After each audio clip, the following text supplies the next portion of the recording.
ನಮಸ್ಕಾರ. ಮುಖ್ಯಾಂಶಗಳು. 85ನೇ ಅಖಿಲ ಭಾರತ ಕನ್ನಡ ಸಾಹಿತ್ಯ ಸಮ್ಮೇಳನ ಕಲಬುರಗಿಯಲ್ಲಿ ಆಯೋಜಿಸಲು ಸಾಹಿತ್ಯ ಪರಿಷತ್ ಕಾರ್ಯಕಾರಿ ಸಮಿತಿ ನಿರ್ಧಾರ.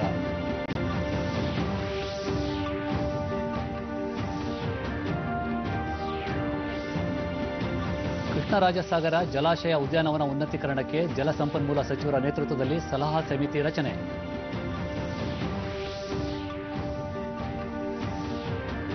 ಎರಡು 2019 ಸಾರ್ವತ್ರಿಕ ಲೋಕಸಭೆ ಚುನಾವಣೆ, ಬಿಜೆಪಿಯಿಂದ ರಾಜ್ಯ ಚುನಾವಣಾ ಉಸ್ತುವಾರಿಗಳ ನೇಮಕ.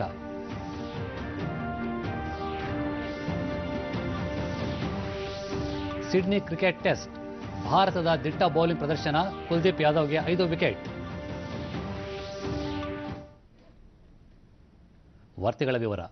85ನೇ ಅಖಿಲ ಭಾರತ ಕನ್ನಡ ಸಾಹಿತ್ಯ ಸಮ್ಮೇಳನವನ್ನು ಕಲಬುರಗಿಯಲ್ಲಿ ಆಯೋಜಿಸಲು ಸಾಹಿತ್ಯ ಪರಿಷತ್ತಿನ ಕಾರ್ಯಕಾರಿ ಸಮಿತಿ ಸಭೆ ತೀರ್ಮಾನಿಸಿದೆ ಎಂದು ಸಾಹಿತ್ಯ ಪರಿಷತ್ ಅಧ್ಯಕ್ಷ ಮನು ಬಳಿಗಾರ್ ನಿನ್ನೆ ಧಾರವಾಡದಲ್ಲಿ ತಿಳಿಸಿದ್ದಾರೆ. ನಿನ್ನೆ ರಾತ್ರಿ ನಡೆದ ಸಾಹಿತ್ಯ ಪರಿಷತ್ ಪದಾಧಿಕಾರಿಗಳ ಸಭೆಯಲ್ಲಿ ಒಕ್ಕೊರಲಿನ ತೀರ್ಮಾನ ಕೈಗೊಳ್ಳಲಾಗಿದೆ. ದಾವಣಗೆರೆ, ಕಲಬುರಗಿ, ಉತ್ತರ ಕನ್ನಡ, ಮಂಗಳೂರು ಹಾಗೂ ಚಿಕ್ಕಬಳ್ಳಾಪುರ ಜಿಲ್ಲೆಗಳು ಸ್ಪರ್ಧೆಯಲ್ಲಿದ್ದವು ಎಂದು ಅವರು ತಿಳಿಸಿದರು. ನಗರದಲ್ಲಿ ಮಾಡುವುದು ಎಂದು ಸಭೆ ಸರ್ವಾನುಮತದಿಂದ ತೀರ್ಮಾನಿಸಿದೆ. 84ನೇ ಅಖಿಲ ಭಾರತ ಕನ್ನಡ ಸಾಹಿತ್ಯ ಸಮ್ಮೇಳನದಲ್ಲಿ 2ನೇ ದಿನವಾದ ನಿನ್ನೆ ಕನ್ನಡ ಅಳಿವು ಉಳಿವು, ನೀರಾವರಿ ಸಮಸ್ಯೆ, ಚಲನಚಿತ್ರರಂಗ ಕುರಿತ ವಿವಿಧ ಗೋಷ್ಠಿಗಳು ಏರ್ಪಟ್ಟು ಚಿಂತನ ಮಂಥನ ನಡೆಸಲಾಯಿತು. ಕನ್ನಡ ಚಲನಚಿತ್ರ ಮತ್ತು ಕಿರುತೆರೆ ಗೋಷ್ಠಿಯಲ್ಲಿ ಚಲನಚಿತ್ರ ಹೊಸಬರು ತೋರಿದ ದಾರಿ ವಿಷಯ ಮಂಡಿಸಿದ ನಿರ್ದೇಶಕ BS ಲಿಂಗದೇವರು, ಸ್ಕೂಲ್ ಮಾಸ್ಟರ್, ಮಿಂಚಿನ ಓಟ, ಆಕ್ಸಿಡೆಂಟ್ ಮೊದಲಾದವು ಹೊಸತನ ಕೊಟ್ಟ ಸಿನಿಮಾಗಳು ಎಂದರು. ಭಾಷೆ ಸಂಸ್ಕೃತಿಯನ್ನು ಪರಿಚಯಿಸುವಲ್ಲಿ ಕಲಾತ್ಮಕ ಚಿತ್ರಗಳ ಕೊಡುಗೆ ಅಮೋಘ ಎಂದರು. ವ್ಯಾಪಾರಿ ದೃಷ್ಟಿಯಿಂದ ಮೇಲ್ಗೈ ಪಡೀತವೆ, ಆದರೆ ಕನ್ನಡದ ಭಾಷೆ, ಕನ್ನಡದ ಸಾಂಸ್ಕೃತಿಕ ವಾತಾವರಣವನ್ನ ಜಗತ್ತಿಗೆ ತೋರ್ತಾ ಇದ್ದಿದ್ದು ಈ ಕಲಾತ್ಮಕ ಚಿತ್ರಗಳು ಅಂತ ಅನ್ನೋದನ್ನ ನಾನು ಇಲ್ಲಿ ಒಂದು ಕಂಠಾಘೋಷವಾಗಿ ಹೇಳ್ಬೋದು. ಕಲಾಕಾರರು ಜನರಿಂದ ಮನ್ನಣೆಯನ್ನು. ಕಿರುತೆರೆ ಮತ್ತು ಸಾಮಾಜಿಕ ಸ್ವಾಸ್ಥ್ಯ ಕುರಿತು ನಿರ್ದೇಶಕ P. ಶೇಷಾದ್ರಿ, ಟಿವಿ ಮಧ್ಯಮ ವರ್ಗದ ಮೇಲೆ ಅಪಾರವಾಗಿ ಪರಿಣಾಮ ಬೀರಿದೆ. ಸಾಮಾಜಿಕ ಜವಾಬ್ದಾರಿ ಅರಿತು ಕಾರ್ಯಕ್ರಮ ರೂಪಿಸಬೇಕಿದೆ ಎಂದರು. ಯಾರೇ ಆಗಿರಲಿ ಅವ್ರಿಗೊಂದು ಜವಾಬ್ದಾರಿ ಇರಬೇಕು. ಆಗ ಅವರಲ್ಲಿ ಸದಭಿರುಚಿ ಮತ್ತು ಸಮಕಾಲೀನ ಸಾಮಾಜಿಕ. ಗೋಷ್ಠಿಯ ಅಧ್ಯಕ್ಷತೆ ವಹಿಸಿದ್ದ ಡಾಕ್ಟರ್ ಮುಖ್ಯಮಂತ್ರಿ ಚಂದ್ರು, ಸಾಹಿತ್ಯ ಮತ್ತು ಸಿನಿಮಾ ಧಾರಾವಾಹಿಗಳೊಂದಿಗೆ ಅವಿನಾಭಾವ ನಂಟಿದೆ. ಬೌದ್ಧಿಕ ಚಿಂತನೆಯ ಸಮಾಜದ ಮೇಲೆ ಸಕಾರಾತ್ಮಕ ಪ್ರಭಾವ ಬೀರುವ ಚಲನಚಿತ್ರ ಮತ್ತು ಧಾರಾವಾಹಿಗಳು ಮೂಡಿ ಬರಬೇಕಿದೆ ಎಂದು ಅಭಿಪ್ರಾಯಪಟ್ಟರು. ನಾವು ಕೊಟ್ಟಿದ್ದನ್ನು ಜನ ನೋಡ್ತಾರೆ ಅಂತಲೂ ಕೂಡ ಹೇಳ್ಬೋದಲ್ವಾ? ನಾವೇನು ಕೊಡ್ತೀವೋ ಅದನ್ನು ನೋಡ್ತೀವೋ. ಟಿವಿ ಹಂಗಿದ್ರೆ ಜನ ಏನು ಕೇಳ್ತಾರೆ ಅಲ್ಲ, ಅದು ನಾವು ಕೊಟ್ಟಿದ್ದನ್ನೇ ನೋಡ್ತಾವೆ. ಸಿನಿಮಾ ಜಗತ್ತು ಸಾಹಿತ್ಯ ಇಲ್ಲದೆ ಸಿನಿಮಾ ಮಾಡೋಕ್ಕಾಗಲ್ಲ. ಕಿರುತೆರೆಯಲ್ಲಿ ಧಾರಾವಾಹಿಯಿಂದ ಸುದ್ದಿ ಎಲ್ಲವೂ ಕೂಡ ಮಾತು. ಆ ಮಾತೇ ಸಾಹಿತ್ಯ. ಬರೆದ್ರೆ ಸಾಹಿತ್ಯ, ಮಾತಾಡಿದ್ರೆ ಮಾತಷ್ಟೇನೆ. ಮತ್ತೊಂದು ವೇದಿಕೆಯಲ್ಲಿ ನೀರಾವರಿ ಜ್ವಲಂತ ಸಮಸ್ಯೆಗಳು ಕುರಿತ ಗೋಷ್ಠಿ ನಡೆಯಿತು. ಮಹದಾಯಿ ಹೋರಾಟಗಾರ ವಿಜಯ ಕುಲಕರ್ಣಿ, ಮಹದಾಯಿ ಯೋಜನೆ ಸಫಲವಾದರೆ ರೈತರಿಗೆ ಅನುಕೂಲವಾಗಲಿದ್ದು ಅಗತ್ಯ ಕುಡಿಯುವ ನೀರು ಲಭಿಸಿದೆ ಎಂದರು. ಕಾಮಗಾರಿಯನ್ನು ಮೊದಲು ಪ್ರಾರಂಭ ಮಾಡಬೇಕು. ಕಾಮಗಾರಿಯನ್ನು ಪ್ರಾರಂಭ ಮಾಡಿದಾಗ ಕೇಂದ್ರ ಸರ್ಕಾರ. ಗೋಷ್ಠಿಯ ಅಧ್ಯಕ್ಷತೆ ವಹಿಸಿದ್ದ ಮೋಹನ್ ಕಾತರಕಿ, ನೀರಾವರಿ ಯೋಜನೆಗಳ ಸಮರ್ಪಕ ಅನುಷ್ಠಾನಕ್ಕೆ ಒತ್ತು ನೀಡಬೇಕಿದೆ.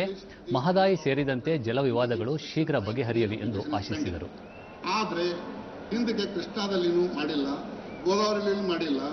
ಸೊ ಅದೊಂದು ಪದ್ಧತಿ ಬಂದಿದೆ. ಆ ಪದ್ಧತಿ ಪ್ರಕಾರ ಈಗ ಕೇಂದ್ರ ಸರ್ಕಾರ ಮಾಡಲ್ಲ ಅಂತ ಹೇಳಿದ್ದಾರೆ. ಅದು ನಾವು ರಾಜ್ಯ ಸರ್ಕಾರ ಪ್ರಯತ್ನ ಮಾಡಬೇಕು. ಮಾಡಿ ಇಫ್ ಇಟ್ ಇಸ್ ಪಾಸಿಬಲ್ ಅಥವಾ ನಾವು ಕೋರ್ಟಿಗೆ ಹೋಗಬೇಕಾಗ್ತದೆ. ಮುಂದೆ ವಿಚಾರ ಮಾಡೋಣ ಏನಾಗ್ತದೆ. But in any case 5-3 application also should not take more than 1 year. Krishnarajasagara ಜಲಾಶಯ ಉದ್ಯಾನವನವನ್ನು ಉನ್ನತೀಕರಿಸಲು ಜಲಸಂಪನ್ಮೂಲ ಸಚಿವ DK ಶಿವಕುಮಾರ್ ನೇತೃತ್ವದಲ್ಲಿ ಸಲಹಾ ಸಮಿತಿಯನ್ನು ರಚನೆ ಮಾಡಲಾಗಿದೆ. ಈ ಯೋಜನೆ ಅನುಷ್ಠಾನದಲ್ಲಿ ಎದುರಾಗುವ ಸಮಸ್ಯೆಗಳ ನಿವಾರಣೆ ಸೇರಿದಂತೆ ಸಲಹೆ ಸೂಚನೆಗಳನ್ನು ನೀಡಲು ಸಮಿತಿಯನ್ನು ರಚನೆ ಮಾಡಲಾಗಿದ್ದು, ಸಣ್ಣ ನೀರಾವರಿ ಸಚಿವ CS ಪುಟ್ಟರಾಜು, ಉನ್ನತ ಶಿಕ್ಷಣ ಸಚಿವ ದೇವೇಗೌಡ, ಸಾರಿಗೆ ಸಚಿವ DC ತಮ್ಮಣ್ಣ, ಪ್ರವಾಸೋದ್ಯಮ ಸಚಿವ ಸಾರಾ ಮಹೇಶ್, ಲೋಕಸಭಾ ಸದಸ್ಯರಾದ ಪ್ರತಾಪ್ ಸಿಂಹ ಹಾಗೂ ಶಿವರಾಮೇಗೌಡ ಸೇರಿದಂತೆ ವಿವಿಧ ಇಲಾಖೆಗಳ ಪ್ರಧಾನ ಕಾರ್ಯದರ್ಶಿಗಳು ಹಾಗೂ ಅಧಿಕಾರಿಗಳನ್ನು ಸದಸ್ಯರನ್ನಾಗಿ ನೇಮಕ ಮಾಡಲಾಗಿದೆ. ಶಿವಮೊಗ್ಗ ಜಿಲ್ಲೆ ಸಾಗರ ತಾಲೂಕಿನ ಅರಳಗೋಡು ಗ್ರಾಮ ಪಂಚಾಯಿತಿ ವ್ಯಾಪ್ತಿಯಲ್ಲಿ ಮಂಗನ ಕಾಯಿಲೆಯಿಂದ ಇದುವರೆಗೂ 6 ಜನರು ಮೃತಪಟ್ಟಿದ್ದು 35ಕ್ಕೂ ಹೆಚ್ಚು ಮಂದಿ ಚಿಕಿತ್ಸೆ ಪಡೆಯುತ್ತಿದ್ದಾರೆ. ರಾಜ್ಯ ಸರ್ಕಾರ ಈ ಘಟನೆಯನ್ನು ಅಪರೂಪದ ಪ್ರಕರಣವೆಂದು ಪರಿಗಣಿಸಿ ಮೃತರ ಕುಟುಂಬಕ್ಕೆ ತಲಾ 5 ಲಕ್ಷ ರೂಪಾಯಿ ಪರಿಹಾರ ಒದಗಿಸುವಂತೆ ವಿಧಾನಸಭೆ ಪ್ರತಿಪಕ್ಷ ನಾಯಕ ಬಿಎಸ್ ಯಡಿಯೂರಪ್ಪ ಒತ್ತಾಯಿಸಿದರು. ಶಿವಮೊಗ್ಗ ನಾರಾಯಣ ಆಸ್ಪತ್ರೆಗೆ ನಿನ್ನೆ ಭೇಟಿ ನೀಡಿದ ಅವಳೆ ಅವರು ಮಂಗನ ಕಾಯಿಲೆಗೆ ತುತ್ತಾಗಿ ಇರುವವರಿಗೆ ಸರ್ಕಾರದಿಂದ ಉಚಿತ ಚಿಕಿತ್ಸೆ ಸಿಗುವಂತಾಗಬೇಕು, ತಕ್ಷಣವೇ ಸ್ಥಳಕ್ಕೆ ಆರೋಗ್ಯ ಸಚಿವರು ಭೇಟಿ ನೀಡಿ ಪರಿಶೀಲನೆ ನಡೆಸಬೇಕು ಎಂದು ಹೇಳಿದರು. ಮಂಗನ ಕಾಯಿಲೆ ಸುಮಾರು 25-30 ವರ್ಷಗಳ ನಂತರ ಕಾಣಿಸಿಕೊಂಡಿದ್ದು, ಈ ಕಾಯಿಲೆ ಬರುವುದಕ್ಕಿಂತ ಮುಂಚಿತವಾಗಿಯೇ ಜಿಲ್ಲಾಡಳಿತ ಮತ್ತು ಆರೋಗ್ಯ ಇಲಾಖೆ ಮುನ್ನೆಚ್ಚರಿಕೆ ವಹಿಸಬೇಕಾಗಿತ್ತು.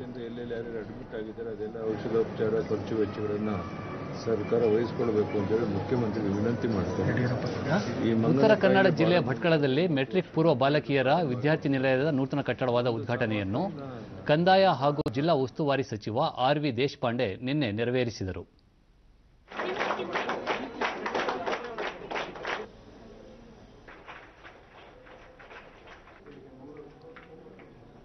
ನಂತರ ಕಾರ್ಯಕ್ರಮದಲ್ಲಿ ಅವರು ಕೇಂದ್ರ ಸರ್ಕಾರದ ಆಯುಷ್ಮಾನ್ ಯೋಜನೆ ಹಾಗೂ ಆರೋಗ್ಯ ಭಾಗ್ಯ ಯೋಜನೆಯಿಂದ ಬಡವರಿಗೆ ಉತ್ತಮ ಆರೋಗ್ಯ ಸೇವೆಗಳನ್ನು ನೀಡಲು ಸರ್ಕಾರ ಬದ್ಧವಾಗಿದೆ, ಇದನ್ನು ಪ್ರತಿಯೊಬ್ಬರೂ ಸದ್ಬಳಕೆ ಮಾಡಿಕೊಳ್ಳಬೇಕು ಎಂದು ಹೇಳಿದರು.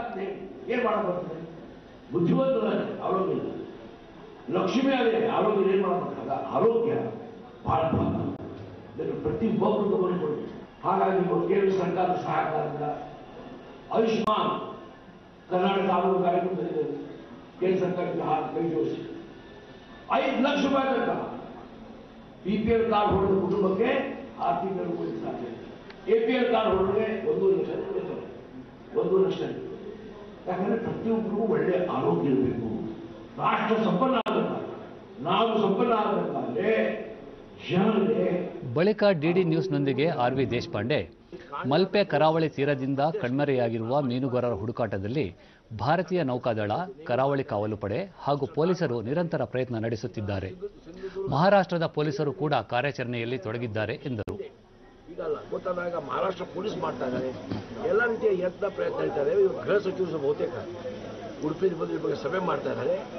ಸರ್ಕಾರ ಬಹಳ ಪ್ರಾಮಾಣಿಕವಾಗಿ ನಿಷ್ಠೆಯಿಂದ ಈ ಕೆಲಸ ಮಾಡ್ತಾ ಇದೆ ಅಂತ ಇಡೀ ಮೀನುಗಾರ ಸಮುದಾಯಕ್ಕೆ ಮತ್ತು ಯಾವ ಕುಟುಂಬದ ಸದಸ್ಯರು ಇವತ್ತು ಬೋರ್ಡ್ ಇದು ಕಾಣೆಯಾಗಿ ಸಮಸ್ಯೆ ಬಿದ್ದರೆ ಅವ್ರಿಗೂ ಸಹ ನಾನು ವಿಶ್ವಾಸ ಕೊಡ್ತೇನೆ.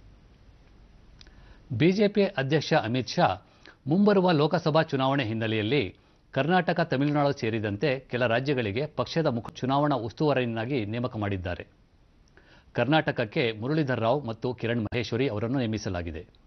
ತಮಿಳುನಾಡಿಗೆ ಪಿಯೂಷ್ ಗೋಯಲ್, ಸಿಟಿ ರವಿ, ಪಾಂಡಿಚೇರಿ ಮತ್ತು ಅಂಡಮಾನ್ ನಿಕೋಬಾರ್ಗೆ ಕಲ್ರಾಜ್ ಮಿಶ್ರಾ, ವಿಶ್ವಾಸ್ ಸಾರಂಗ್, ದೆಹಲಿ ಮತ್ತು ಹರಿಯಾಣಕ್ಕೆ ನಿರ್ಮಲಾ ಸೀತಾರಾಮನ್, ಜಯರಾಮ್ ಸಿಂಗ್ ಪವಾಡ್, ಉತ್ತರ ಪ್ರದೇಶಕ್ಕೆ ಜೆಪಿ ನಡ್ಡಾ ಅವರನ್ನು ನೇಮಿಸಿ ಅಮಿತ್ ಶಾ ಆದೇಶ ಹೊರಡಿಸಿದ್ದಾರೆ.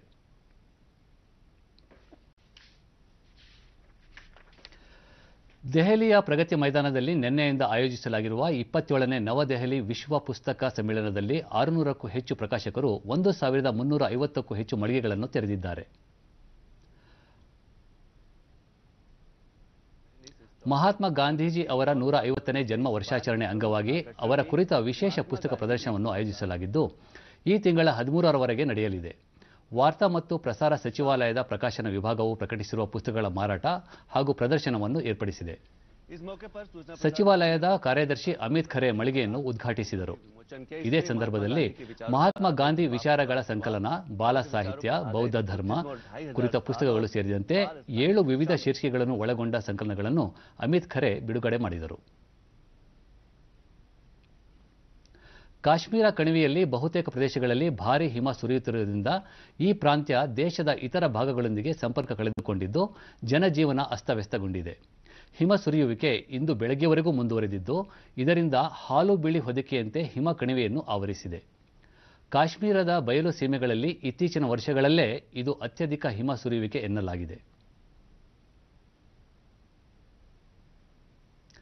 ಹಿಮ ಸುರಿಯುವಿಕೆಯಿಂದ ಶ್ರೀನಗರ ಜಮ್ಮು ರಾಷ್ಟ್ರೀಯ ಹೆದ್ದಾರಿ ಹಾಗೂ ಇತರ ರಸ್ತೆಗಳನ್ನು ಬಂದ್ ಮಾಡಲಾಗಿದೆ.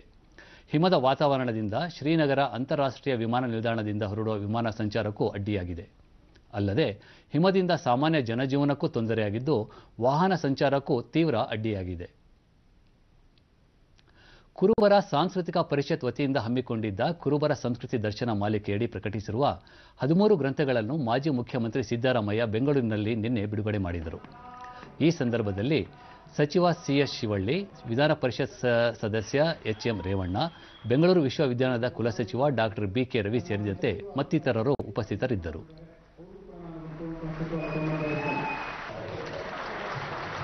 ಈ ಪುಸ್ತಕಗಳ ಲೇಖಕರನ್ನು ಇದೇ ಸಂದರ್ಭದಲ್ಲಿ ಸನ್ಮಾನಿಸಲಾಯಿತು.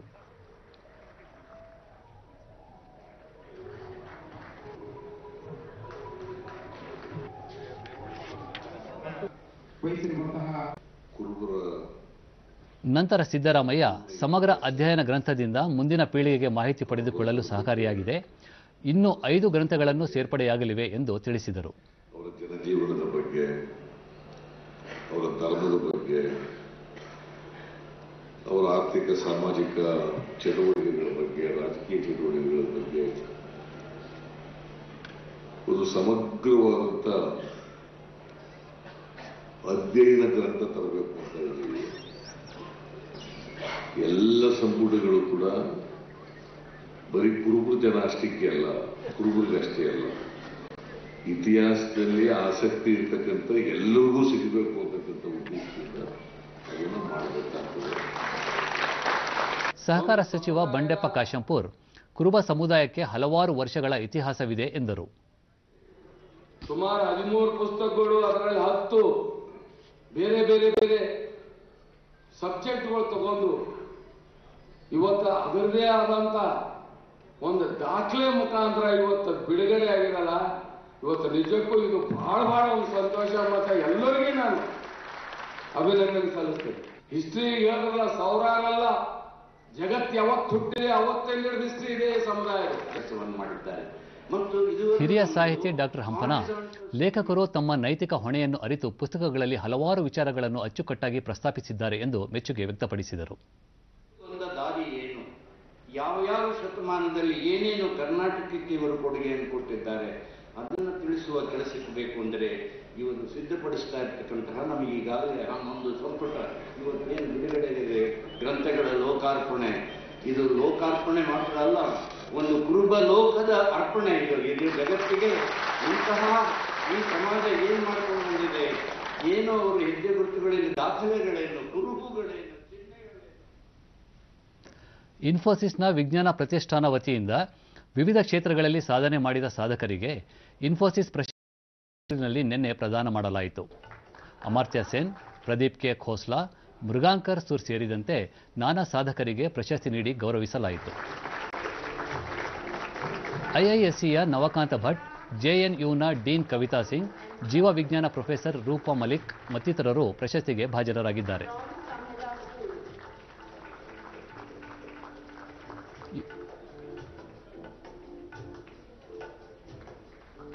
ಇನ್ಫೋಸಿಸ್ ಮುಖ್ಯಸ್ಥ ನಾರಾಯಣ ಮೂರ್ತಿ ಪ್ರಾಚೀನ ಭಾರತ ಜ್ಞಾನವನ್ನು ವಿದೇಶಿಯರು ಕಲಿತ ಬಗೆಯನ್ನು ತಿಳಿಸಿದರು.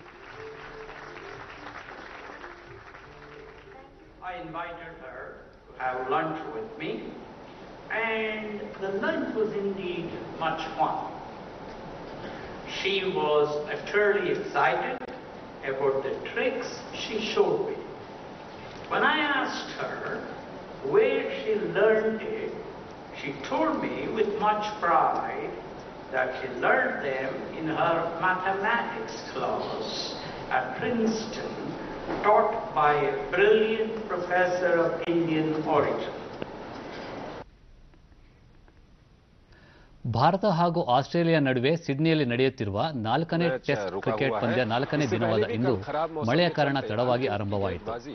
ಮೊದಲ ಇನ್ನಿಂಗ್ಸ್ನ ಬ್ಯಾಟಿಂಗ್ ಆರಂಭಿಸಿದ ಆಸ್ಟ್ರೇಲಿಯಾ ತಂಡ 300 ರನ್ಗಳಿಗೆ ತನ್ನೆಲ್ಲಾ ವಿಕೆಟ್ಗಳನ್ನು ಕಳೆದುಕೊಂಡಿತು. ಇದರಿಂದ ಭಾರತ 316 ರನ್ಗಳ ಮುನ್ನಡೆ ಪಡೆಯಿತು. ಭಾರತದ ಪರ ಕುಲ್ದೀಪ್ ಯಾದವ್ 5 ವಿಕೆಟ್ ಪಡೆದು ಯಶಸ್ವಿ ಬೌಲರ್ ಎನಿಸಿದರು. ರವೀಂದ್ರ ಜಡೇಜಾ, ಮೊಹಮ್ಮದ್ ಶಮಿ ತಲಾ 2 ವಿಕೆಟ್ ಹಾಗೂ ಜಸ್ಪ್ರೀತ್ ಬುಮ್ರಾ 1 ವಿಕೆಟ್ ಪಡೆದರು. ಫಾಲೋ ಆನ್ ಪಡೆದು 2ನೇ ಇನ್ನಿಂಗ್ಸ್ ಆರಂಭಿಸಿರುವ ಆಸ್ಟ್ರೇಲಿಯಾ ತಂಡ ಯಾವುದೇ ವಿಕೆಟ್ ನಷ್ಟವಿಲ್ಲದೆ 6 ರನ್ ಗಳಿಸಿದೆ. ಮಂದ ಬೆಳಕಿನ ಕಾರಣ ಆಟವನ್ನು ಸ್ವಲ್ಪ ಸಮಯದವರೆಗೂ ನಿಲ್ಲಿಸಲಾಗಿದೆ. ಸರಣಿಯ ಅಂತಿಮ ಪಂದ್ಯ ಇದಾಗಿದ್ದು ಭಾರತ ಈಗಾಗಲೇ 2-1 ಮುನ್ನಡೆ ಕಾಯ್ದುಕೊಂಡಿದೆ. ಕೊನೆಯಲ್ಲಿ ಮತ್ತೊಮ್ಮೆ ಮುಖ್ಯಾಂಶಗಳು. 85ನೇ ಅಖಿಲ ಭಾರತ ಕನ್ನಡ ಸಾಹಿತ್ಯ ಸಮ್ಮೇಳನ ಕಲಬುರಗಿಯಲ್ಲಿ ಆಯೋಜಿಸಲು ಸಾಹಿತ್ಯ ಪರಿಷತ್ ಕಾರ್ಯಕಾರಿ ಸಮಿತಿ ನಿರ್ಧಾರ. ಕೃಷ್ಣರಾಜಸಾಗರ ಜಲಾಶಯ ಉದ್ಯಾನವನ ಉನ್ನತೀಕರಣಕ್ಕೆ ಜಲಸಂಪನ್ಮೂಲ ಸಚಿವರ ನೇತೃತ್ವದಲ್ಲಿ ಸಲಹಾ ಸಮಿತಿ ರಚನೆ.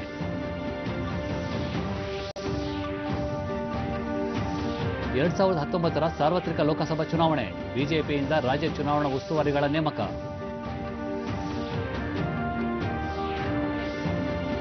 ಹಾಗೂ ಸಿಡ್ನಿ ಕ್ರಿಕೆಟ್ ಟೆಸ್ಟ್, ಭಾರತದ ದಿಟ್ಟ ಬೌಲಿಂಗ್ ಪ್ರದರ್ಶನ, ಕುಲ್ದೀಪ್ ಯಾದವ್ಗೆ 5 ವಿಕೆಟ್.